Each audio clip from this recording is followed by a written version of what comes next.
Hey, welcome to my YouTube channel, a place for e-commerce business owners looking to scale with cool Facebook ads and digital marketing strategies. In this video, we're going to be talking about testing, and I'm going to show you my own personal testing method in order to determine the best performing ads and audiences to be able to scale to 5-time return on ad spend and more. Are you ready? Let's do it. So this is how my testing strategy looks like. And I know it can seem a little bit overwhelming right now, but I'll definitely walk you through everything in the ads manager and going to explain to you every single step of it all. There are multiple ways to test, and I'm going to show you my personal testing method. I like to do this manually, and I like to do this at the ad set level. The reason why I like to do it at the ad set level is because I can make sure that I am only testing one variable at a time. And if there's something that I can tell you and something that I want you to leave from this watching this video is to test one variable at a time. For that reason, at the ad set level, I can make sure the budget and the audience are exactly the same as every single ad that I am going to be testing. When we're thinking, how long should I run my ads for before determining what works and what doesn't, before turning off and making decisions to scale, all of that great stuff.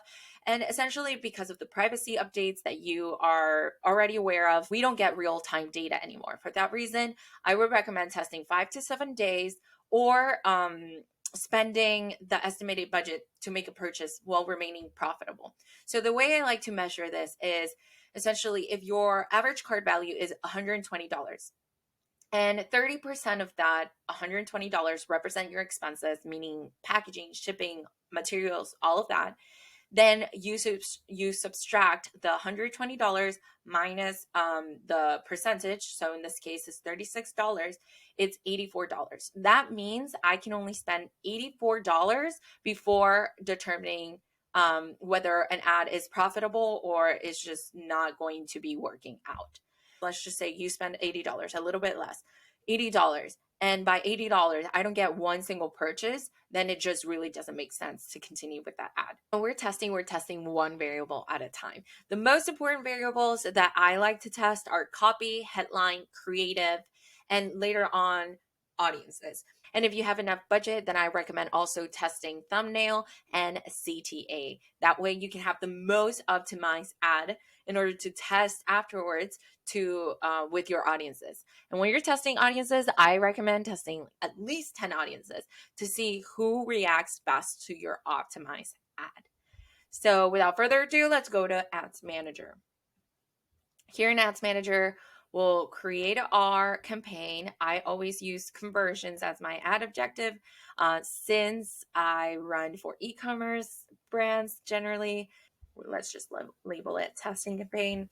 Then we go to let's start with copy, testing 1.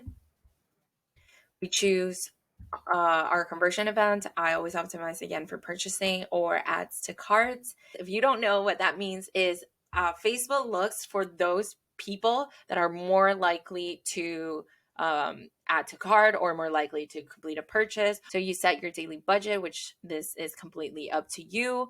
And then if you have been running ads for a while, then you just use your best performing audiences. And if you haven't, then just use, based on your market research, what type of audience works best. So let's use in this example, let's use that we're a jewelry brand and we are targeting millennials in the US. Let's just say we're doing women, and then always aim to have an audience of 1 million to 5 million. I think it's a good sample because if it's this big, it'll typically just spend a lot of money looking for people. Then let's just do an age range that fits the type of brand that we have.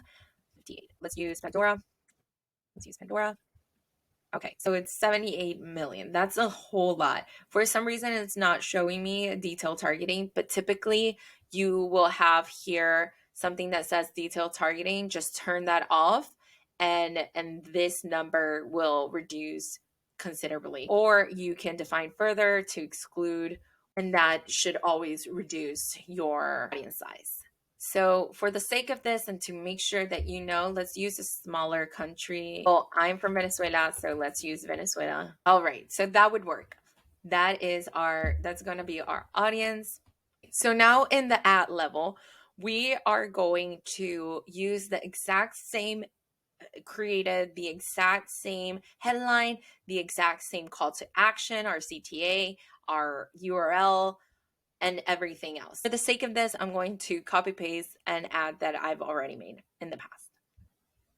All right, so we have our first copy, we have our headline, we have our CTA, and we have our link.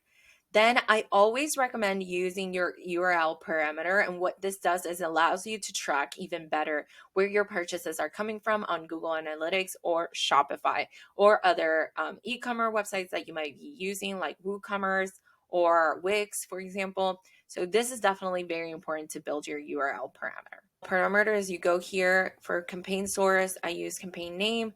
The medium I write Facebook. For your campaign name, you put the ad send name, and then the ad name. Perfect.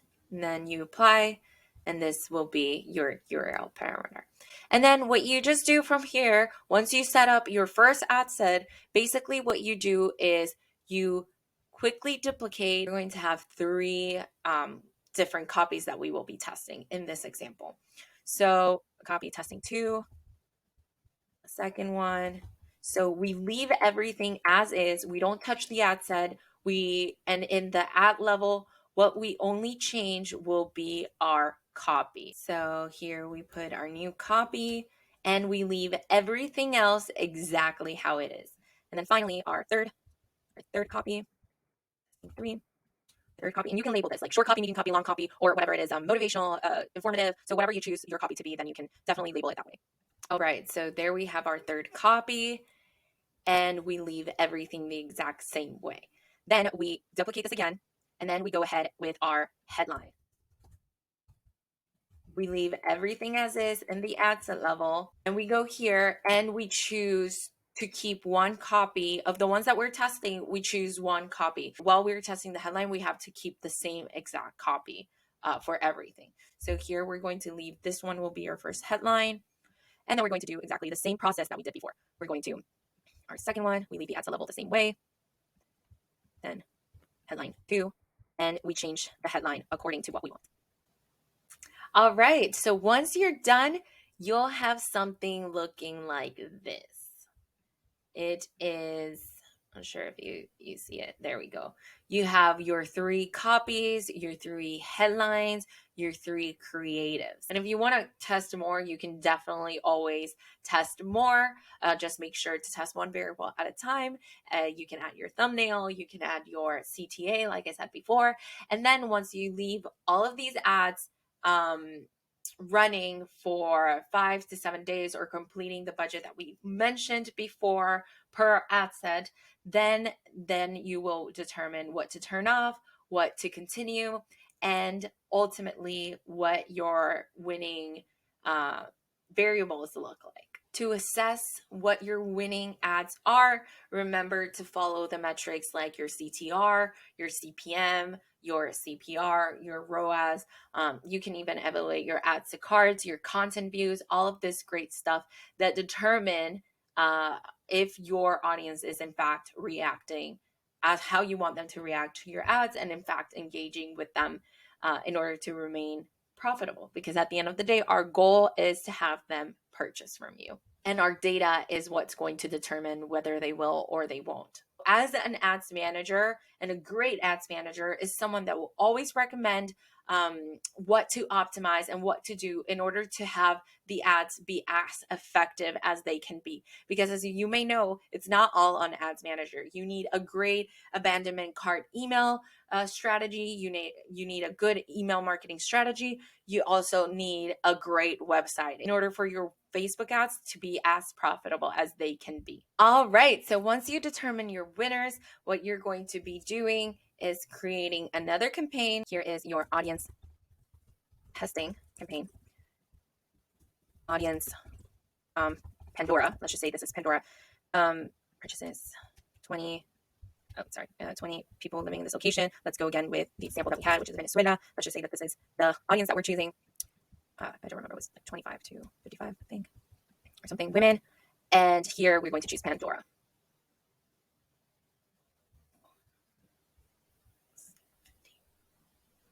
Yes, let's choose Pandora. And then here in the ad level, we're going to winning ad.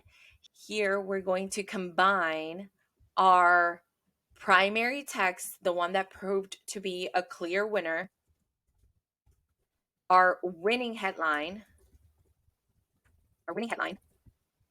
our, if we tested our CTA, our winning CTA, our URL,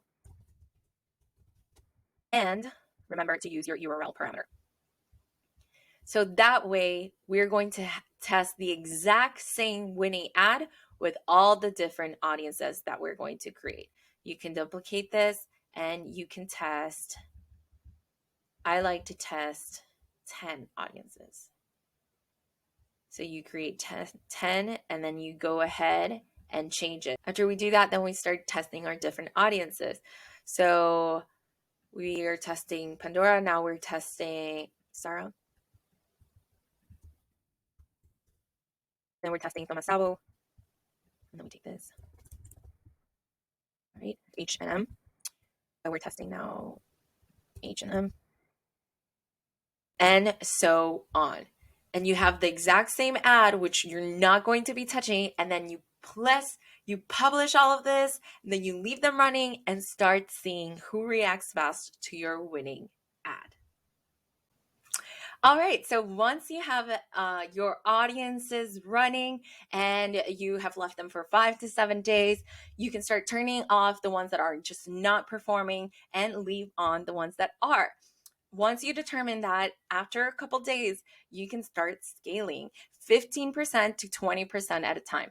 Don't forget that this testing method is something that is definitely an ongoing strategy. This is not a one-time event that you just do and you clean your hands and move forward. No, this is something you're always going to be doing in order to have fresh creative and have a rotation of copies and variables that you can work with along the way. This is the key for a successful long-term Facebook ad strategy. All right, so don't forget to subscribe to my YouTube channel. I'm going to be sharing in the upcoming weeks best practices for the holiday season. Things get super heated during that time, prices go up, the competition is fierce, and I want you to succeed.